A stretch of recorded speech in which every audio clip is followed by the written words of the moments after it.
I was talking with an autistic friend the other day, and he was describing the sheer exhaustion that comes from a simple human conversation. Not the topic, but the mechanics. The constant decoding of facial expressions, the guesswork around sarcasm, the anxiety of not knowing when it's your turn to speak, or if you've missed some invisible cue. He then told me about using an AI chatbot to get straight information. The way he described it was fascinating. He said, it's like talking to someone with no ego. It doesn't get offended if I ask it to be more direct. It doesn't get bored. It never says one thing and means another. And when I'm done, I can just close the tab. There's no awkward goodbye. It sounded like a superpower, a tool that removed all the exhausting parts of communication, a solution. So you can imagine my surprise when I opened the Wall Street Journal and saw a headline that framed this exact scenario not as a breakthrough, but as a danger. It warned that because these AI conversations can be endless, they pose a unique threat specifically to autistic people. The thing my friend described as a relief, the media was portraying as a risk. And it made me wonder, what story were they trying to sell? And more importantly, whose story were they leaving out? It's like we just stumbled into a bizarre parallel universe, isn't it? What my friend described as a superpower, the media instantly labeled as a super threat. How does that even happen? How do we go from a genuine sense of relief to a headline screaming risk in the blink of an eye? It is. It's pretty jarring when you see it laid out like that. Sure. But honestly, it's a classic case of engagement-driven journalism at play. Engagement-driven. Yeah, and it's unfortunately quite predictable in its mechanics. Yeah. For some media outlets, the actual factual message, the nuance, the balanced perspective, frankly, that's all secondary. So what's primary? Their primary goal is simply engagement. They want likes, they want comments, they want shares, anything that keeps eyes glued to the page and drives up those ad impressions. Right, clicks. Exactly. We often call it engagement farming. It's like, imagine someone deliberately shaking a jar full of bees, and then, with great performative alarm, reporting, breaking news, alarming rise in bee aggression. Oh, okay, I get that. The provocation itself is the point, you see, and the resulting outrage is the desired outcome. When the subject involves a marginalized community, or, like here, a technology that could genuinely empower them, this approach isn't just lazy or irresponsible. It's worse. It's actively damaging because it distorts public understanding and can even stall real progress.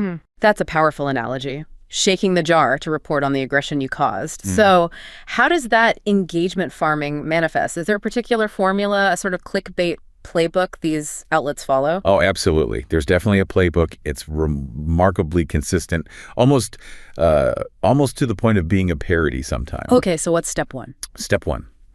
You scour the internet for the most extreme, the most tragic, or maybe the most bizarre anecdote you can possibly find. Doesn't matter if it's representative. Doesn't matter at all if it's a statistical anomaly, a one-off event. It just needs to be dramatic. Step two, you immediately present that outlier as if it's statistically representative of an entire population or, a widespread looming catastrophe. So the rarer, the better, almost. Kind of, yeah. The rarer it is, the more you scream about its prevalence. Step three. You meticulously interview only those individuals or quote-unquote experts who wholeheartedly agree with your predetermined narrative. The echo chamber. Exactly.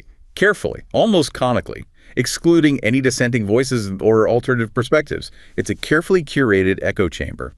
And here's the absolute kicker. Step four, and this is crucial for the whole engagement model. Go on. You never, under any circumstances, mention solutions. Ever. Why not? Because solutions don't generate page views. They don't spark outrage. They don't get people sharing furious comments online.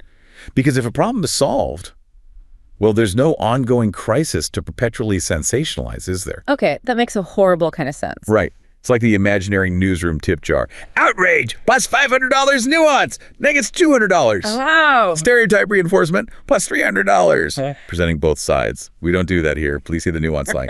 It's a perverse incentive structure that prioritizes provocation, not insight or factual accuracy. It's infuriating because that clickbait playbook isn't some abstract concept. You see its damaging effects play out in real life, impacting real people. For sure. I was reading online about Claire, a mother in the UK.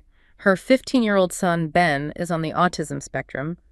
For Ben, simple small talk, the kind neurotypical people do without thinking. Yeah. It feels like trying to solve a complex algebraic equation in a busy coffee shop.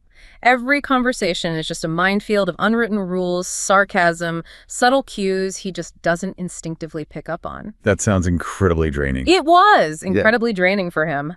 A few months ago, though, they discovered an AI chatbot specifically designed to help with social communication. Okay. How did that work? It was really straightforward. Ben could ask it things like, what are 3 good ways to start a conversation with someone new at the school library?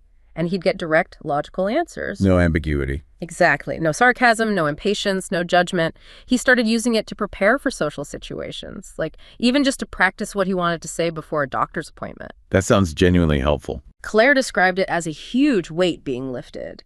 Ben was noticeably more confident, less anxious about navigating social interactions. It was a real positive step. That's great. Yeah. But I sense a but coming. Yeah. But then Claire saw an article shared all over her social media feed, probably from an outlet following that exact playbook we just talked about. Oh. The headline was something alarming, like, is AI making our autistic children less human? Oh, dear. The classic fear angle. Totally. The article used a single dramatic story of one child who supposedly became completely withdrawn after using an AI chatbot, isolated themselves, started using extreme language. It painted the technology as this dangerous substitute for real human connection, even for responsible parenting. Using the outlier. Step 1 and 2 right there. And it quoted experts who spoke in these dystopian terms about a future where technology would erode our humanity. Claire told her therapist that she felt a literal knot of fear in her stomach. I can only imagine. Was she failing Ben? Was this genuinely helpful tool actually a crutch that would cripple him long term? The fear, planted by a story designed purely for maximum clicks and outrage. Yeah. It almost made her take away the one thing that had recently given her son a profound sense of agency and confidence. Wow. It's just a devastating example of how a narrative designed for profit can actively harm. Claire's story is heartbreakingly common, unfortunately, and it perfectly illustrates how these distorted narratives propagate and have real-world consequences. How so? What are the main impacts? Well, when the media employs that clickbait playbook, it produces several damaging societal impacts. First, there's a profound perception distortion. Okay. Meaning readers like Claire and the general public, they come away with a deeply ingrained, often subconscious belief that AI is inherently unsafe or even harmful, specifically for autistic people. Even if the evidence doesn't support it. Exactly. This isn't just about a single article. It contributes to a pervasive public misunderstanding that becomes incredibly difficult to undo because it's reinforced by a constant stream of similar headlines. Right, it just builds and builds. Yeah. Second, and equally damaging, is stereotype reinforcement. How does that work? Well, autistic individuals are often and inaccurately portrayed in mainstream media as passive, fragile, or maybe prone to unhealthy fixations. This narrative implies they lack agency, that they can't set their own boundaries. Or that they can't tell what's good for them. Precisely. Or that they are incapable of discerning what's beneficial for themselves. Broader media representation of neurodiversity frequently falls into very narrow, problematic tropes. Like what? You know, the ones, you have the quirky genius, like a Sherlock Holmes or a Rain Man. Or their value is tied to some special skill. Right. Implicitly ties their value to their perceived productivity or unique ability. Then there's the burden narrative, which focuses almost exclusively on how neurodivergence impacts caregivers, rather than centering the lived experience and capabilities of the individual themselves. That one really gets me. Yeah. Or perhaps most egregiously, outright infantilization, where neurodivergent adults are desexualized, denied agency, or treated as eternal children. So these aren't just harmless stereotypes. Not at all. These stereotypes aren't just misinformed. They actively shape public attitudes, fuel stigma, and make it far harder for neurodivergent individuals to be seen as full, capable, and contributing members of society. And then the truly insidious part, the ripple effect, is what you called policy creep. Precisely. Policy creep. This sensationalist media framing, built on those distorted perceptions and reinforced stereotypes, often seeps directly into public discourse and then, disturbingly quickly, into tech policy debates. Before the facts catch up. Exactly. Before factual understanding or nuanced research can catch up. When the public, and by extension, policymakers, are fed a constant diet of fear and alarm, even if it's based on outliers and sensationalism, it becomes incredibly difficult to advocate for or enact policies that are genuinely beneficial, evidence-based, and inclusive. The fear just takes over. The fear becomes the default, overriding logic and data. And I've seen that very policy creep play out from a different angle, from the perspective of someone in a position of power. Imagine a man named David, a city official in a bustling, innovative place like Austin, Texas. Okay. He's a good guy, committed to improving community initiatives and managing the city's budget responsibly. His desk is piled high with proposals, and one stands out: a pilot program to provide subsidized access to AI-driven accessibility tools for neurodivergent adults who are seeking employment. Sounds promising. What kind of tools? The proposal itself is meticulously backed by solid data, showcasing how these tools can genuinely help with everything from crafting effective resumes to practicing for challenging job interviews, or even just preparing for the social nuances of a new workplace. Seems like a solid data-backed idea. It is. But here's the problem. What's really on David's mind isn't just the data. It's the relentless flood of articles he's been seeing online. The narrative again. Exactly. Headlines that started by screaming about AI stealing jobs are now subtly morphing into more specific fear-mongering pieces about technology creating socially inept adults or promoting unhealthy reliance. Twisting the purpose of assistive tech. Right. He sees comments from angry taxpayers. Why are we paying for robots to teach people to talk? Isn't that what parents are for? These articles, of course, never mention the crucial nuance that these are assistive tools designed to enable human connection, not replace it. They just amplify the negative. And they amplify the most negative fringe cases, making them seem representative. So David hesitates. Understandably, from a political standpoint. He thinks about the inevitable media backlash, the angry emails, the potentially damaging sound bites that could emerge from a city council meeting. Approving the funding for what he knows is a genuinely helpful program suddenly feels like a political risk he's not willing to take right now. So what does he do? He decides to postpone the decision, pending further review, pushing it onto the next budget cycle, perhaps indefinitely. Wow. So a good program gets stalled. A genuinely impactful program, one that could unlock employment opportunities and foster independence for an underserved community, gets stuck in bureaucratic limbo. Not because it's a bad idea. But because the public conversation is toxic. Exactly. Because the public narrative has been so thoroughly poisoned by journalism that prioritizes controversy and clicks over truth and genuine understanding, it's infuriating when you see that kind of impact. It really is. The battle for clicks isn't just a media industry problem. It has tangible, deeply unfair consequences, denying marginalized communities access to resources that could genuinely change their lives for the better. So we've talked about the story they're selling, the fear, the risk. What about the story they're leaving out? What happens when you move beyond the sensational headlines and actually ask autistic people themselves about their experiences with AI? That's the crucial question, isn't it? And the disconnect between the media's narrative and the lived reality is often stark. It gets to the very core of why AI can be so beneficial for many autistic individuals. No, so. Well, for many, the fundamental problem with human conversation is precisely that it isn't enough like a well-structured, predictable chatbot. Okay, unpack that a bit. Think about it from that perspective. Yeah. Human interaction is just rife with ambiguity. People waffle, they contradict themselves. They imply things without saying them. Right. They often expect you to implicitly understand their meaning through subtle cues like a raised eyebrow or a shift in tone. The entire process of decoding unstated meanings, anticipating turns in a conversation, filtering for sarcasm, or trying to discern hidden intentions, it can be incredibly unpredictable and, frankly, utterly exhausting. That sheer exhaustion my friend mentioned. Exactly. This constant cognitive load, this relentless effort to interpret social cues that neurotypical people process automatically, leads to what many autistic individuals describe as sheer exhaustion and significant anxiety. It's like trying to navigate a dense fog with no map. Okay. So how does the chatbot contrast with that? Now, contrast that with a well-prompted AI chatbot. It offers immediate consistency and directness. It doesn't get offended if you ask it to be more explicit, more literal, or to remove hedging. It doesn't have feelings to hurt. It doesn't get bored. If you need to reiterate a point, ask the same question multiple times, or revisit a topic repeatedly to fully grasp it. Crucially, it never says one thing and means another. Like your friend said, no ego. Many users describe it exactly like that, talking to someone with no ego, someone who is purely there to process information and respond logically. And here's a massive benefit.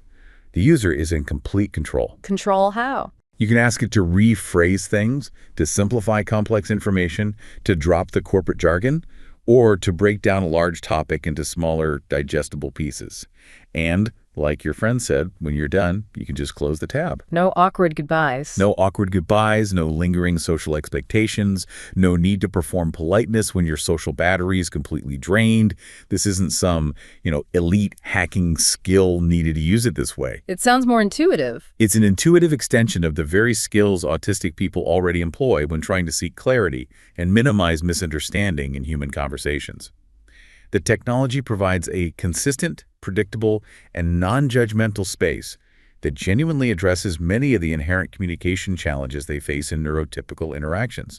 It offers clarity in a world that often feels, nebulous. The idea of predictability and control as superpowers for communication is such a profound reframing, and it perfectly aligns with stories that often get buried because they aren't controversial. Right. The positive stories often lack that click factor. I recently heard one from a therapist who works with autistic young adults, and it really resonated deeply. She told me about a client, a young woman named Chloe. Okay. Chloe is nonverbal and communicates primarily through a text-to-speech app. The process of typing out her thoughts can be slow, deliberate, and for Chloe, it often meant feeling like a burden in conversations. That sounds tough. Like people are impatient. Exactly. She felt people were impatiently waiting for her to finish, which only increased her anxiety and made her withdraw further. Recently, though, Chloe started using an AI chatbot as a sort of thought partner. A thought partner. How did that work? It was a game changer for her. She could type out her scattered thoughts, feelings, and ideas to the bot, which would then help her organize them into clear, concise sentences. It was a private, judgment-free space where she could explore her thoughts without the pressure of an immediate, real-time human response, taking the pressure off. Totally. The breakthrough came when she used the bot to help her write a long, detailed email to her older sister. In that email, for the very first time, Chloe was able to articulate her sensory sensitivity. The things she couldn't explain before. Right. Why certain noises or environments overwhelmed her, why she sometimes had to leave family gatherings abruptly. She described the feeling of being overstimulated in a way she had never been able to put into words before. Wow. What was the reaction? Her sister called her, crying, saying she finally truly understood. That profound moment of connection, that breakthrough in family understanding, was directly facilitated by AI. That's incredible. It wasn't a story about replacing humanity or making someone less human. It was a story about enabling humanity, about giving a voice to someone who struggled to be heard. That's the story that gets left out. This is the kind of story that rarely makes a headline, because it doesn't spark outrage or fear. It's just helpful and quietly transformative. And it makes you wonder if our collective obsession with shocking clickbait narratives has caused us to fundamentally misunderstand the true purpose and potential of technology. We're too busy being scared. We are so busy being afraid of what it might take away from us that we often fail to see what it can uniquely give to those who need it most. The real story isn't a war between humans and machines. It's about finding innovative ways to help every human be heard and connect more deeply. Chloe's story is incredibly powerful because it highlights AI's potential to enable profound human connection, not replace it. And her experience is far from unique. Do you see this elsewhere? Oh, yeah. When you directly consult neurodivergent communities, like the online forums on Reddit, specifically subreddits like Rasperger's, you find many autistic individuals sharing surprisingly similar, overwhelmingly positive experiences with chatbots. Many report finding them invaluable for addressing feelings of loneliness or practicing social skills in a low-stakes, non-judgmental environment. A safe space to practice. Exactly. Or simply for catharsis, a safe space to vent or explore difficult emotions. Some even use them, quite humorously, for engaging in the dumbest and silliest things possible without any critics and risk of judgment. Huh. I can see the appeal of that. Which is a testament, right, to the freedom, safety, and lack of social pressure these interactions provide. It's a space for pure, uninhibited thought. But it's not all positive feedback, I assume. No, and it's crucial to acknowledge that perspectives within these communities are nuanced, as they should be. It's definitely not a monolithic view. While many genuinely see AI as a painkiller and teacher, a valuable tool for learning and coping with social challenges, others rightly caution that it is not, and should not be seen as, a replacement for genuine human attachment. Some even describe it, quite provocatively, as porn for conversation. Wow, okay. What do they mean by that? Highlighting the concern that while it might provide a certain kind of gratification, It doesn't fulfill the deeper human need for reciprocal, complex, flawed, and authentic connection. That makes sense. What other concerns come up? There are valid concerns about the potential for corporate monetization of these AI relationships, or the risk of AI acting as a perpetual yes man, leading to an information bubble if critical thinking isn't consistently applied. Right, if it just agrees with everything. Yeah. People also discuss instances where AI, despite its general political correctness or occasional moral problems, like I read one account of an AI chatbot debating for an hour about the morality of drilling a small, non-lethal hole in a tree to save it from being cut down. Seriously? About a tree? Apparently. But even with those quirks, people find it can still be configured or used in ways that provide significant benefit and serve as a decent entity for a good talking. It's about how you approach it, how you prompt it, and how you integrate it into your life. So the user still plays a big role. Absolutely. Ultimately, these direct conversations from within the neurodivergent community underscore a vital point. The real issue isn't the technology itself. It's how it's designed, how it's used, how its development is informed, and crucially, whether it's built with genuine understanding and input from the very people it's intended to help. And that input is often missing from the headlines. Completely missing. This kind of firsthand feedback, filled with lived experience and practical insights, is invaluable and, tragically, often completely absent from the sensationalized public discourse, which prefers fear over nuance. This brings us to a larger, really fundamental framework of AI's societal role. AI at its core isn't just a fascinating product of technological advancement. It's a profound reflection of our societal values, our ethical standards, and our collective intelligence. A mirror to ourselves, in a way. In a big way. As it rapidly integrates into nearly every industry and reshapes our daily lives, it is absolutely imperative that AI is developed ethically and inclusively. Yeah. If it isn't, it risks amplifying existing inequalities and biases rather than mitigating them. Which is a huge risk. It is. But what's particularly fascinating here is the unique and truly essential contribution that neurodivergent people can make to AI development itself. Oh, how so? Their cognitive styles, which are often divergent from neurotypical norms, can be an immense asset. For instance, their enhanced pattern recognition capabilities and exceptional attention to detail make them uniquely suited for critical tasks like data cleaning. Cleaning up the data AI learns from. Exactly. Imagine having to sift through colossal data sets, identifying and scrubbing out incorrect, inconsistent, or duplicated information that could otherwise bias an AI model. Individuals with a keen eye for subtle patterns and deviations are integral to creating the accurate, unbiased training data sets that underpin robust AI systems. That sounds incredibly important. And it goes far beyond data work. Studies suggest a significant percentage of those in fields like software engineering, cybersecurity, and creative industries are neurodiverse. Their ability to think outside the box, to approach problems from novel angles, and to spot errors or possibilities that others might miss. That's valuable for innovation. It's crucial for designing sophisticated algorithms and models that are more resilient, adaptable, and ultimately more inclusive for everyone. They can literally help us build better, fairer AI. But there's the flip side too, right? The bias problem. Absolutely. We also need to be acutely aware of the problem of inherent bias.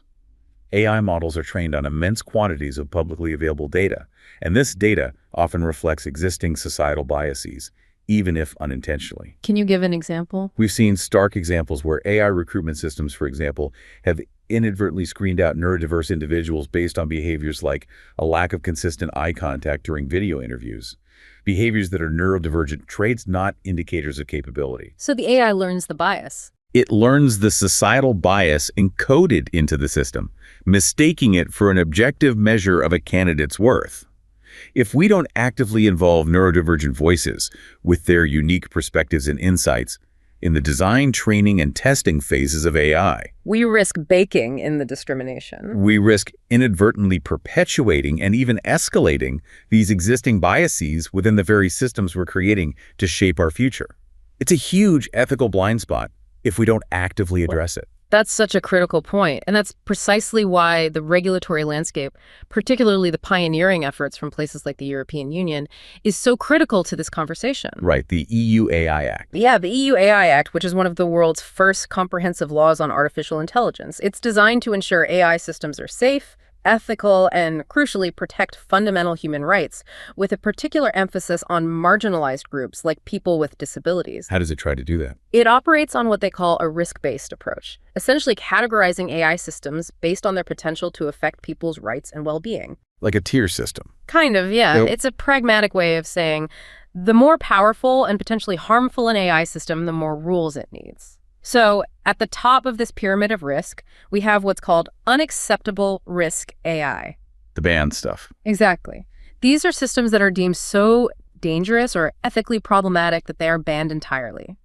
The core insight here is that some AI applications simply cross a line and pose serious threats to human dignity and fundamental rights. What falls into that category? This category includes systems that manipulate human behavior in ways that could cause significant harm or exploit vulnerabilities. Think about emotion recognition AI being used in workplaces or schools to surveil or assess employees or students. Those are generally prohibited. Generally. Well, there's a nuance here.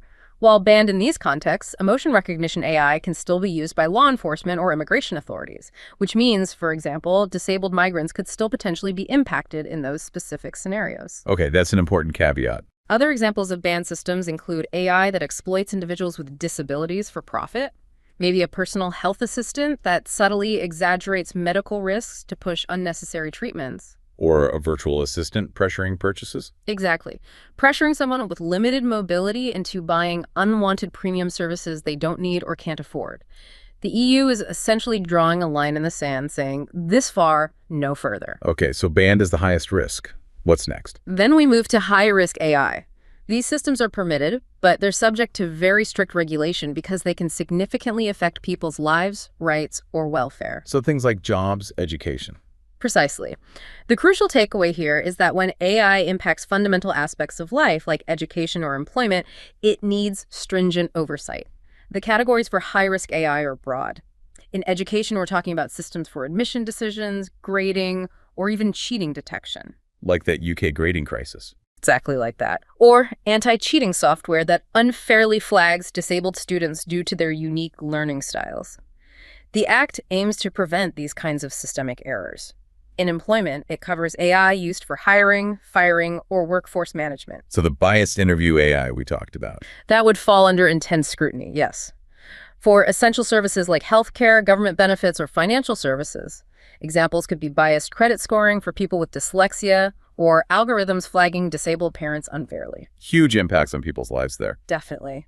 Law enforcement also falls under high risk.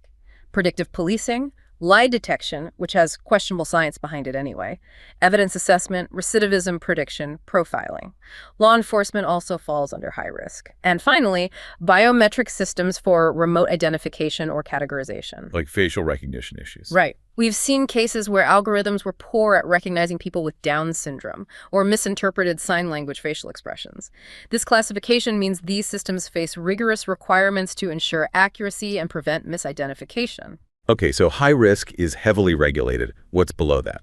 Below high risk, we have limited risk, or general purpose AI, GPAI. These systems are subject primarily to transparency requirements. And this is where things like ChatGPT fit in. Exactly. Many popular chatbots like ChatGPT, Google Gemini, Meta's Llama, or deepfake generators fall here. The key insight is that even these seemingly innocuous tools can pose systemic risks if misused. Like spreading misinformation. Right. While less strictly regulated than high-risk AI, the Act acknowledges the potential for harmful outputs like generating and spreading misinformation, hate content, or even instructions for illegal activities. We've seen tragic real-life examples of chatbots encouraging self-harm or violence. So transparency is key there. Underscoring the need for basic transparency and accountability, even in these broader applications. And finally, there's low or no-risk AI. Like spam filters. Exactly. Minimal impact systems like spam filters or movie recommendation systems, these operate without additional specific rules under the AI Act, though they must still comply with other relevant laws like GDPR. So it's a really comprehensive attempt to categorize and control AI based on potential harm. It's an ambitious framework, for sure. And within it, the EU AI Act includes crucial safeguards and rights specifically designed to protect people with disabilities. What are some of the key ones? Well, the overarching principle is that AI development needs to embed inclusivity from the very beginning. Foremost among these protections is accessibility. Making sure people can actually use it. Yes. For all high-risk AI systems, the ones we just discussed, accessibility isn't just an afterthought, it's a mandatory requirement. This means developers are required to apply the principles of universal design from the outset. Built in from the start. Ensuring that these systems are accessible and usable by people with diverse abilities and needs, right from the ground up. The core idea here is to align directly with the UN Convention on the Rights of Persons with Disabilities, UNCRPD. It's about building technology that truly serves all users. Okay, accessibility. What else? Then there's bias testing, which is also mandatory for high-risk AI. This is absolutely vital because it ensures that the vast data sets used to train, validate, and test these systems are reliable, safe, and crucially, free from discrimination. Trying to catch those biases we talked about. Exactly. Think about a practical example. A study once revealed that a standard hate speech filter might score a sentence like, "My neighbor is a blind person," as highly negative, while paradoxically scoring "My neighbor is a mentally handicapped person" as only slightly negative. That's really bad. It's terrible. This kind of inherent bias in the training data could mistakenly prevent people with visual impairments from sharing their experiences or advocating for their rights online, unknowingly restricting their freedom of expression. This mandatory testing aims to actively catch and mitigate such harmful, subtle biases before they cause real-world harm. Building fairer algorithms. Makes sense. Then there's also the right to explanation. This empowers individuals to obtain a clear, understandable explanation from organizations that use high-risk AI systems if a decision made by that AI affects their legal standing, health, safety, or any fundamental rights. So you can find out why the AI made a certain decision about you. Yes. If an AI system makes a decision about your employment, your access to healthcare, or eligibility for benefits, you have a fundamental right to understand how that decision was reached, to challenge it if necessary, and ensure it wasn't based on discriminatory factors. Transparency and accountability. It's a powerful step towards that. And finally, the Act promotes regulatory sandboxes and real-world testing. Sandboxes. Like a testing ground. Exactly. These are controlled environments where AI systems can be tested, often in realistic, real-world conditions, but under strict regulatory oversight. They include special measures to ensure the safety and rights of all participants, especially marginalized groups. So innovation with guardrails. Precisely. It's a way for developers to iterate and innovate, while regulators and disability advocates can ensure that the technology is safe, ethical, and inclusive from its earliest stages. It's about finding that balance between progress and protection.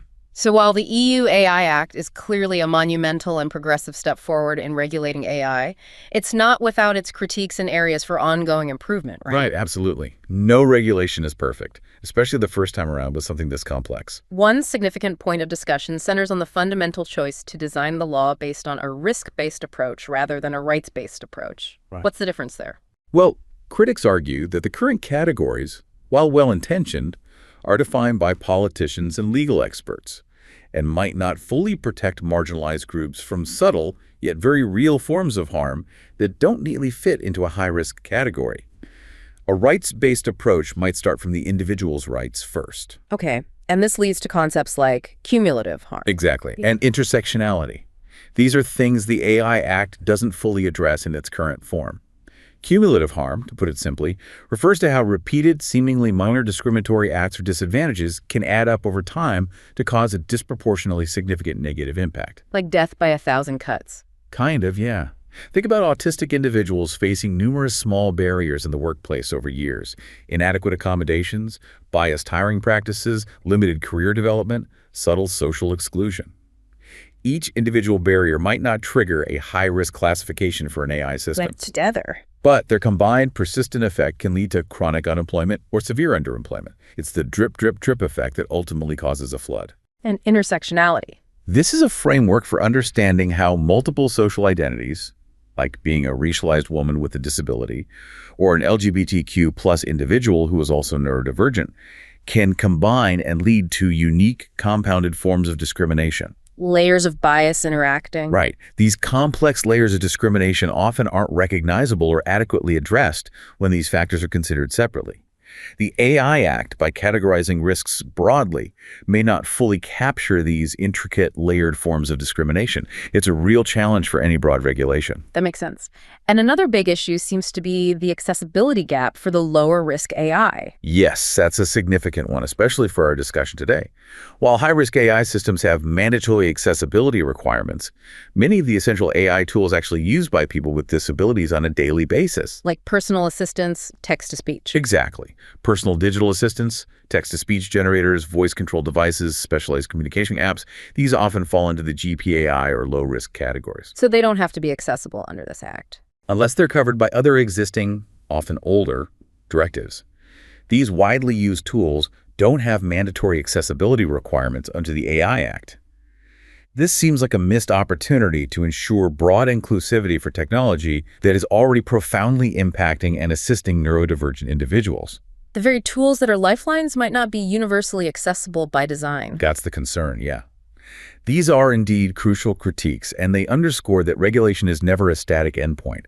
It's an ongoing, iterative process that requires continuous adaptation, advocacy, and direct input from affected communities. It needs to keep evolving. Absolutely.